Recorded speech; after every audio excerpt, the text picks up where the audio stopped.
Hello, Loki the Scottish Rapper here. Just some quick thoughts on social media.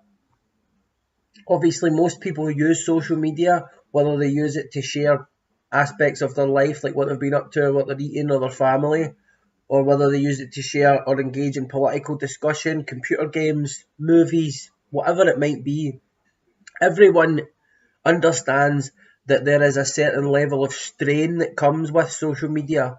Not only is there a compulsion to keep using it and checking it, even though you necessarily don't want to, you find yourself returning to it, like almost like an addiction.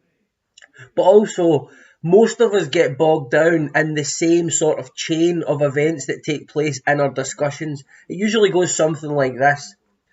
You put up a status, someone else responds, they misinterpret what your intention was when you wrote the status, and then you get into a back and forth clarifying what you did say, what you didn't say. But by the time you've clarified it, the acrimony between the two of you is such that you not only have rubbed each other up the wrong way, thus being psychologically less likely to be receptive to one another, but you then begin subtly, subconsciously, attributing the behaviour of the person that you've interacted with to all of the ideas that they're arguing on behalf of. So what I mean by that is, if you're engaged in an argument with someone who is a no voter in the Scottish independence referendum, and they behave in a way that personally irritates you or annoys you, or they come at you from an angle that you find annoying in some way or offensive in some way, then if that happens a few times, you can't help your brain from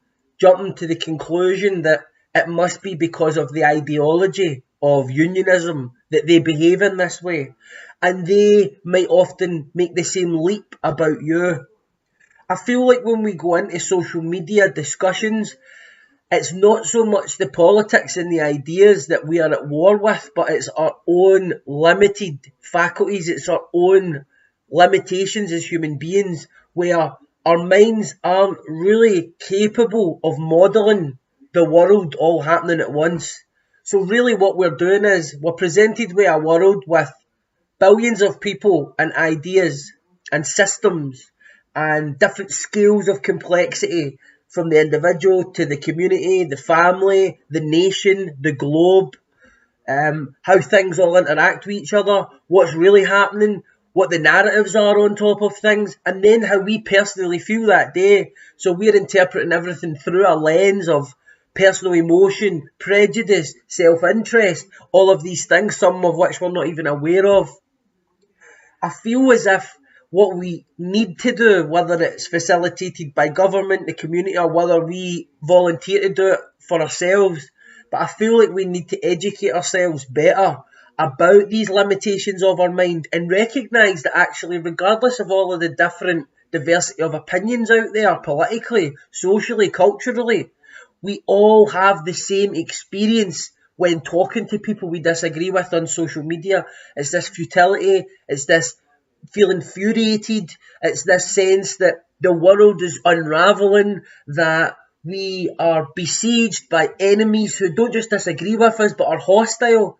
So the fact that that experience is so widespread might indicate that it can't really be attributed to a certain political ideology, but that it can be attributed to our human nature.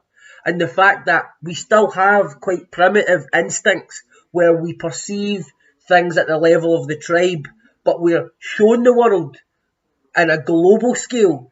And it's difficult because there's a tension between the two that I don't think we have a lot of insight into.